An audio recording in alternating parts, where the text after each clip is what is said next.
Hey guys, Bunny here again today, and today I want to bring you 5 decks from the new Voyage to the Sunken City expansion that I think are good for ladder, with which you can rank up, and also some decks with which you can have fun. So I have a little bit for the tryhards in here, and a little bit for the people who are just trying to explore the expansion and have some fun. So let's dive right into it. 5 decks for week 2 of this expansion. And we'll get started with Druid, which I called I Am Boring because I think it's a kind of meta tyrant, but it seems to be one of the better decks. This is one of the example lists. You can also run double Oracle of Elune and 1 Jerry Rig, which seems to be a list that people have been favoring these days. It's a little higher in power level to be able to get more giants out. If you face a lot of priests, you can also attack a Battle Master. But of course, your important cards against aggro are the Keeper and the Druid of the Reef. And against the slower matchups, you want Nourish and Guff. Nourish, of course, can be tutored by Jerry Rig, but you definitely want to be keeping those cards to be able to get your ramp. So that's Druid. Most popular deck in the meta, also probably the highest power level deck in the meta for how often it's been played. And yeah, if you want to improve your rank, this is kind of the deck to play. I'm expecting some changes to it soon because of the high player and win rate it has and how kind of dominating it is in other strategies in the meta. But yeah, if you want to rank up, this is probably the deck you want to be trying out. Then I have Control Paladin, which is a deck that I've kind of enjoyed, and this is the list that Yu Jing, a Chinese player, has reached rank 1 on the Chinese ladder with. The idea, of course, is that Lightford Carriel is a really amazing card in the meta. You have lots of healing, you have lots of control with Wild Pyromancer and Equality, of course, being back to 2 mana. You have some incredibly good anti-aggro tools, especially Wild Pyromancer with Maki roll as well. And City Tax can clear some pretty heavy early boards. Wild Pyromancer, City Tax, of course, being like 2 AoE, plus some good lifesteal. That is really amazing. So if you face a lot of more aggressive style decks, this Control Paladin is really good. I think it has generally an incredible matchup spread all over the board. The only thing it really struggles with is Mech Paladin, Mech Mage, and Druid. Those are the 3 decks you kind of struggle with because, especially Mech Paladin, you just don't have enough removal for, and you kind of gonna get run out of removal options. But yeah, it's a deck that I've liked a lot. I think it has some really powerful tools.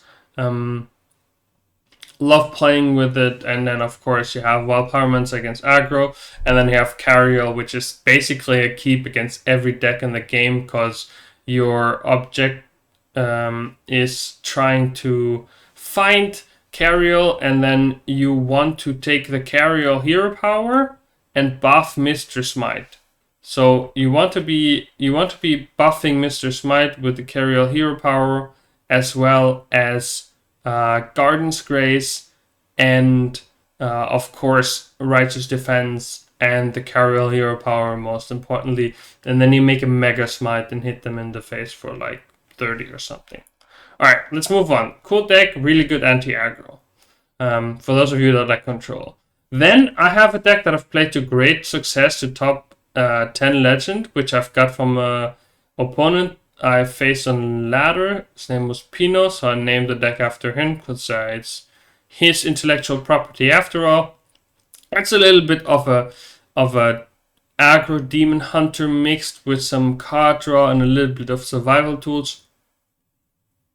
If you face a lot of druids, you probably want to run an even more aggressive version that runs Chalk in addition to Vicious Blizzard Spear as your early game cards. So the Slither Spear and the Battle-Worn Vanguard, those are like the really important cards to be able to grab board early. Those you always keep against anything. And Multi-Strike is a really good tool to be able to pull ahead against some more aggressive style decks. I've really liked the deck because you can draw a lot of cards. You can do some really crazy things later in the game with Lady Steno and having lots of spells and being able to burst on your opponent, as well as it consistently gets you your Dead Prison Glaive and the multi-strike. These cards go really well together, as especially if your opponent has taunts, you get to push double damage through taunts to your opponent's face. Like usually you'd have to put damage into taunts, but this way you get to double your damage through taunts, and that is a really crazy way to push some damage. And then of course we have in this deck Drekthar, and Drekthar is always a key because it's so amazing. It gets you treasure guards, it gets you pufferfish. You just get so much value out of it for 4 mana. It's almost unfair, but it's a really, really powerful tool here in this deck. I really like this one a lot. If you face a lot of Druids, I would probably advise you to go with a more aggressive list that swaps out some of the card draw for like Trogs and more 1-drops. And maybe the treasure guards are then also a little bit slow, but I like this list a lot because I like to combo people. I like to draw a little bit more cards and have more options and be able to play the game out a little bit more greedy, which of course has the advantage that, for example, if you draw the Warblades, you're really good into the mirror because you get to heal up with your attack buffs. Next up, we have this is a list I call it's my kind of Shaman burn list. If you again face more Druids, you're probably better off playing the standard list, which plays double Trogs and double Windchill in the places where I now play Farsight and Auctioneer's Gavel. I think maybe generally playing one more Windchill in this list is generally advisable because it just makes you able to draw your deck a little bit quicker. But this is a little bit of a more fun list. This isn't the most optimal list if you want to climb ranks, but it's a list that I've had a lot of fun with because if you take Scalding Geyser and play it, you can pick a card to draw with Farsight, and you can make some crazy combos with like Bran, School Teacher, then play the 1-mana Nagalings, maybe have like some additional burn together and like puzzle some things. I've had some crazy lethals where I killed somebody on turn 6 with like double bioluminescence I got from a Nagaling and did some crazy stuff with Bran. It doesn't happen super often, but it's a really fun list that I personally enjoyed quite a lot. You just get to pull off more crazy combo than you do in the different decks. If you're like just for winning, I probably advise you to play the normal list.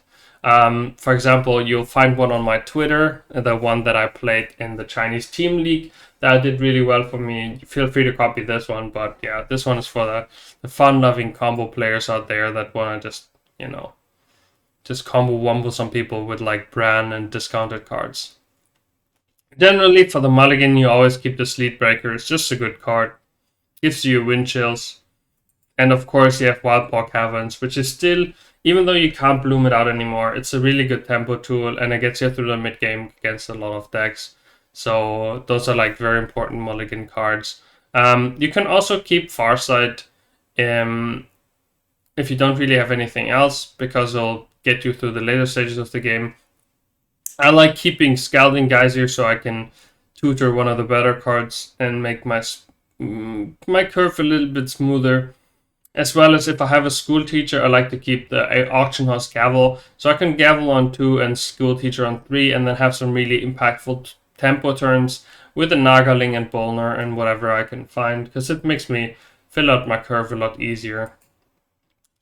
Then we have a super combo wombo kind of fun deck. This is, I think the pro community can't really decide if it's amazing or if it's like just alright, but if it's played well, this deck has incredible potential.